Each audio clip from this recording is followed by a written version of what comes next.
ચલો good morning everybody.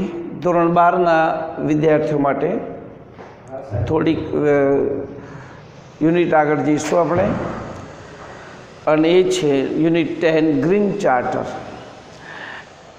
This is the last lesson of your course, but it is not asked in our syllabus, in our exam. આપણા એક્ઝામમાં પૂછવાનું નથી, ફક્ત સમજવાનું છે. એટલા માટે આપણે ચલાવી લઈએ છીએ, ગુજરાતીમાં સમજી લઈએ એમાં શું આવે છે. તો પહેલામાં પહેલો આપણે જોઈએ કે ગ્રીન ચાર્ટર તો એક એગ્રીમેન્ટ છે, હાઉ ટુ સેવ અર્થ. આપણે આપણી પૃથ્વીને કેવી રીતે બચાવી શકશું એની વાત છે. તો યુનિટ 10 એગ્રીમેન્ટ કર્યા છે કે આપણા વિશ્વને બચાવવું હોય તો પૃથ્વી એક ભાગ છે, પૃથ્વીને આપણે બચાવવી પડે. તો એ પૃથ્વી આવતા નેક્સ્ટ જનરેશન માટે, અત્યારે આપણે એટલા બધા ફાસ્ટ જીવીએ છીએ કે આપણે પૃથ્વીને બહુ જ નુકસાન, પ્લેનેટને બહુ નુકસાન કરે છે. અને બહુ સહન છે, તે આપણે સાહિત્યમાં જોઈએ તો ખબર, ધરતી માતા બોલવામાં આવે છે. બહુ સહનશીલ છે, આપણને ઉછેરે છે, આપણને પાલવે છે, અને છતાં સહનશીલ શબ્દ વાપરે છે એના માટે. તો what should we do first? આપણે પહેલાં શું કરીશું જેથી કરીને આપણી પૃથ્વી સચવાય નેક્સ્ટ જનરેશન માટે અને આપણા માટે પણ. તો look at here, the writers keep some point. લેખક આપણને થોડાક પોઈન્ટ્સ કહે છે. જો આપણે આટલો એગ્રીમેન્ટ કરીએ, ચાર્ટર કરીએ, તો ગ્રીન ચાર્ટર છે, પોઝિટિવિટી નોટ નેગેટિવ, પોઝિટિવ વિચારીએ આપણે તો મને લાગે છે ત્યાં સુધી કોઈ તકલીફ પડવાની નથી. તો પહેલામાં પહેલું કહે છે યુઝ સોલર હીટર રૂફ. આપણે આજકાલ જોઈએ છીએ કે એનર્જી, ઉર્જા માટે ઉર્જાના ઘણા બધા સ્ત્રોત છે, ઘણા બધા આપણને સ્ત્રોત છે જેમાંથી ઉર્જા મળે છે, વાપરીએ છીએ. ઇલેક્ટ્રિસિટીની વાત છે તો એમાં કોલસો આવે છે, આમ આવે છે, પણ ઘણા ઉર્જા એવા છે કે જે એન્વાયરમેન્ટને થોડુંક આડઅસર કરે છે. પણ લેખક કહે છે if you use heater, solar heater, solar roof, જેને આપણે સોલર રૂફ વાપરશું ઉપર, હમણાં ગવર્મેન્ટ 60% સબસિડી સાથે આપે છે. તો એ સોલર રૂફ વાપરીએ તો સૂર્ય ઉર્જા, અને સૂર્ય ઉર્જા એકદમ ક્લિયર હોય છે, માનવજાત માટે એકદમ આપણને ફ્રીમાં મળે છે, અને એ કોઈ સાઈડ ઇફેક્ટ કરતું નથી. તો યુઝ સોલર સિસ્ટમ, જે મકાનો ઉપર મૂકવામાં આવે છે, સૂર્યના સીધા કિરણો ઉપર પડે છે, એમાંથી ઇલેક્ટ્રિસિટી ઊભી થાય છે, અને એ માનવ જીવન માટે ખૂબ જ ઉપયોગી છે. તો first of agreement is that we should go on solar heater, solar roof. Second, make agreement that we are all the children, all the people come to on the stage and decide that what should we do. આપણે એ નક્કી કરો, બધા ભેગા બેસીને agreement કરો, હું આજથી આમ નહીં કરું, બીજાને વાત જવા દો. Charity begins to home. હું મારી રીતે શરૂ કરું, અને એ છે યુઝ પ્રિન્ટર. આજકાલ આપણે મોટાભાગના we just try to avoid it now, but it says that computer મોટાભાગના વાપરે છે, અને કમ્પ્યુટરમાં આપણે જે કાગળ વપરાય છે એ બહુ ઓછા વપરાય છે. જે આપણે હસ્તલિખિત કાગળ વાપરે છે એમાં આગળ વધારે જાય છે, અને એમાં ઘણી બધી સાઇડ ઇફેક્ટ છે. તો use printer to draw out some writing. તો look at here, it says that very fantastic way. If you go to the language system telling about the printout should be taken from the printer only when it is absolutely inevitable. Absolutely inevitable.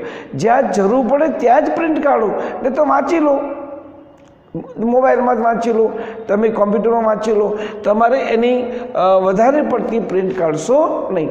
જ્યાં ઇવિટેબલ, બહુ જ અનિવાર્ય હોય ત્યાં જ એ use printer કરો, નહીં તો કરશો નહીં. ઘણી બધી પત્ર લેખન આપણે બાય મોબાઈલ કરીએ છીએ, ઈમેલ કરીએ છીએ, કોમ્પ્યુટરમાં એ વાંચી લેવાનું, એનું બહુ પ્રિન્ટ કાઢવાની જરૂર નથી. અને કાગળ માટે તો શું આપણને ખબર છે, વૃક્ષો કાપવા પડે, અને વૃક્ષોથી જંગલને નુકસાન થાય. એટલા માટે avoid as much as possible, જેટલું શક્ય બને એટલું. ત્રીજું છે note use of pamphlet. You know, today the globalization time, the whole system is depend upon marketing. અત્યારે મોટા ભાગનું બધું માર્કેટિંગ પર ચાલે છે અને different type of advertisements are there અને ઘણી બધી જાહેરાતો બધી આવે on TV, film, mobiles etcetera, we know that. અને એમાં પાછું છેલ્લું છે એ પેમ્ફલેટ. નાના પેમ્ફલેટ ફાડે છે અને આ જાહેરાત કરે છે, આનો આ સેલ છે, આનો આમ છે. એ પેમ્ફલેટને બને ત્યાં સુધી અવોઇડ, નોટ યુઝ, એનો ઉપયોગ કરશો નહીં. કારણ કે પછી એ રેગ્યુલર વપરાયને ગમે ત્યાં ફર્યા કરે છે, નાખી દે છે લોકો વાંચ્યા પછી. જાહેરાત માટે બરાબર છે, પછીનો ઉપયોગ એટલે કાગળ વધારે થાય છે અને કાગળનો ઉપયોગ થાય છે એ ઝાડના નુકસાન થાય, એન્વાયરમેન્ટ, ફોરેસ્ટ નુકસાન થાય. એટલે બને ત્યાં સુધી આ તમે પેમ્ફલેટ વાપરવાનું બંધ કરો. And you also point out that letter on this trash papers lies discarded on street. એ શેરીઓમાં, રસ્તામાં બધા કાગળના ડૂચા ફરતા હોય, એનાથી સ્વચ્છતાનું મિશન તૂટી જાય છે.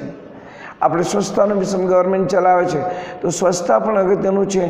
આના કારણે બહુ જ કચરો ઉત્પન્ન થાય છે. So, printing of pamphlets should be regulated and disseminated to concerned individual only. It should be, you can use but individual. મારે કોઈને કાગળ લખવું હોય છે પ્રિન્ટથી, તો you may right better to go on email. તમે ઈમેલ કરી શકો એ તો બહુ સારું છે, કારણ કે એમાં કાગળ આવતો જ નથી ને એને ડાયરેક્ટ માણસ વાંચી શકે છે. From you may also email from mobiles and computer also. તો he says that not to use pamphlet. Avoid use of air conditions. Avoid, બને ત્યાં સુધી દૂર કરો use of air condition. Why? The present air condition, અત્યારના જે air condition છે ને એ કેવા છે? Carry a lot of carbon footprint. Carry a lot of carbon footprint બહુ આપે છે, એમાંથી બહુ જ કાર્બન ડાયોક્સાઇડ નીકળે છે. Instead of conventional air conditioner, latest power saving air conditioner should be use. આજકાલ બધા જૂના વાપરે છે અને જૂના એર કન્ડિશનર છે વધારે ઓક્સિજન ખાઈ જાય છે. તો લેટેસ્ટ એર કન્ડિશન વાપરો, જરૂર પૂરતા વાપરો અને જરૂર ના હોય તો એને બંધ કરી દો, જેથી કરીને બહારની જે ફૂટપ્રિન્ટ છે ઓક્સિજન અને કાર્બનની એ બેલેન્સમાં આવી શકે. It would have saved electricity up to 50%, and by using air conditioner you may also 50% use the electricity. Now the fifth is there, what is standby mode. Don't leave any home application standby mode. ઘણા બધા શું ચાલુ રાખીને જતા રહે છે અને આપણે શાનો ઉપયોગ કરીએ છીએ? મોટા ભાગે રિમોટનો. હવે રિમોટનો ઉપયોગ કરી અને એપ્લિકેશન મીન્સ ટીવી ચાલુ હોય છે તો consumption of power should be continuous to TV. TV તો બંધ છે પણ એનાથી પાવર જતો રહે છે. જ્યારે ટીવી તમે જુઓ ત્યારે જ એને મેઇન સ્વિચ ચાલુ કરો, જ્યારે ટીવી બંધ કરો મેઇન સ્વિચ બંધ કરો. તો સ્ટેન્ડ બાયમાં કોઈ હોમ એપ્લિકેશન રાખશો નહીં. એનાથી ઘણી બધી ઇલેક્ટ્રિસિટી ઉર્જા આપણને બચતમાં મળે છે અને આપણે એન્વાયરમેન્ટ આપણે બચાવી શકીએ છીએ. તો આ ફિફ્થ એગ્રીમેન્ટ, 5 એગ્રીમેન્ટ આપણે દરેકે પર્સનલ કરવા જોઈએ. તો આ જીવનમાં પણ બહુ ઉપયોગી છે. આ પરીક્ષામાં પૂછવાનું નથી, આમાંથી કોઈ question answer, just try to understand છે. ચલો, હેવ અ ગુડ ડે. વાંચો, તૈયાર કરો અને જ્યાં પણ પ્રશ્ન તકલીફ હોય તો અમને ફોન કરીને પૂછો. ઓકે.